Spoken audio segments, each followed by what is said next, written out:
চাঁপাইনবাবগঞ্জের গোমস্তাপুর উপজেলায় ঈদ পুনর্মিলনের জন্য রোহনপুর পৌরসভার ৬ নং ওয়ার্ড বিএনপির নেতাকর্মীদের সাথে মতবিনিময় সভার অনুষ্ঠানের আয়োজন করা হয়। উক্ত আয়োজনে বিএনপির নেতাকর্মীদের সাথে সাক্ষাৎ করেছেন গোমস্তাপুর উপজেলা বিএনপির সদস্য সচিব অ্যাডভোকেট নুরুল ইসলাম সেন্টু ও রোহনপুর পৌর বিএনপির আহ্বায়ক এনায়েত করিম তৌকি। সোমবার ৯ জুন রাত ৮টায় রোহনপুর স্টেশনের দ্বিতীয় প্ল্যাটফর্মে এ মতবিনিময় সভা অনুষ্ঠিত হয়।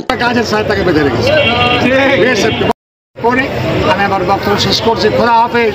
বাংলাদেশ জিন্দাবাদ, বিএনপি জিন্দাবাদ, খালেদা জিন্দাবাদ। আসসালামু আলাইকুম। এই সময় উপস্থিত ছিলেন রোহনপুর পৌরসভার ৬ নং ওয়ার্ড বিএনপির সভাপতি আমজাদ হোসেন মেম্বার, সাধারণ সম্পাদক বাবুল আক্তার, ৪ নং ওয়ার্ডের সভাপতি মিজান সহ আরও অনেকেই। চাঁপাইনবাবগঞ্জ থেকে সামিরুল ইসলাম, দিগন্ত টিভি।